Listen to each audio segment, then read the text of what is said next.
এবার নজর রাখবো আবহাওয়ার খবরের দিকে। চৈত্র শেষেই 40 ডিগ্রি, আগামী দুদিনে আরো গরম বাড়বে।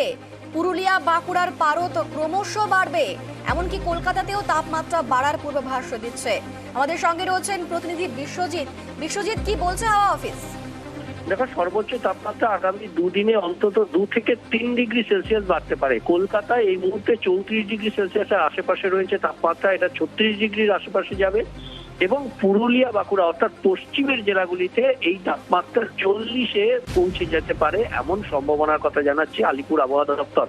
অর্থাৎ চৈত্রের শেষে 40-এ পা দিতে পারে তাপমাত্রা, সর্বোচ্চ তাপমাত্রা। তবে তার সঙ্গে বজ্রবিদ্যুৎ সহ বৃষ্টির সম্ভাবনা থাকছে।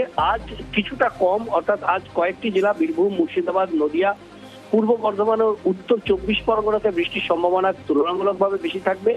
তবে আগামীকাল কলকাতা সহ দক্ষিণবঙ্গের সব জেলাতেই বজ্রবিদ্যুৎ সহ বৃষ্টির সঙ্গে দমকা ঝোড়ো হাওয়া 30 থেকে 40 কিলোমিটার হতে পারে। এবং চৈত্র শেষে অর্থাৎ আগামী পরশু দিনের রবিবার, সেদিনও বৃষ্টির সম্ভাবনা দুই উপকূলের জেলাগুলি অর্থাৎ 24 পরগনা এবং পূর্ব মেদিনীপুরে।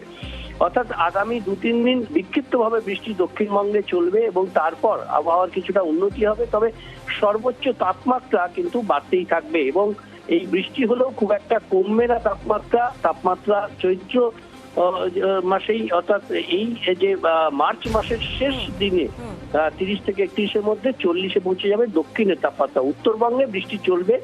উত্তরবঙ্গেও আগামী দুদিন অর্থাৎ শনি ও রবিবার বৃষ্টির পরিমাণ বাড়তে পারে। শুধুমাত্র উপরের দিকের জেলা নয়, মালদা এবং 2 দিনাজপুর, সেখানেও বজ্রবিদ্যুৎ সহ বৃষ্টির সম্ভাবনা থাকবে শনি ও রবিবার। আর উপরের দিকের জেলা দার্জিলিং, কালিম্পং, আলিপুরদুয়ার, কোচবিহার ও জলপাইগুড়ি, এই জেলাগুলিতে বৃষ্টির সম্ভাবনা বাড়বে আগামী দুদিন অর্থাৎ শনি ও রবিবার। যেহেতু একটি পশ্চিমী ঝঞ্ঝা যাচ্ছে, তাতে আবার নতুন করে তুষারপাত এবং বৃষ্টির সম্ভাবনা বেশি থাকবে অরুণাচল প্রদেশ ও সিকিমে। তার একটা প্রভাব পড়বে দার্জিলিং এর উঁচু এলাকা অর্থাৎ উঁচু পার্বত্য এলাকায়। অনিন্দিতা, একেবারে, অর্থাৎ চৈত্র শেষেই আরো গরম বাড়বে এমনটাই বলছে হাওয়া অফিস।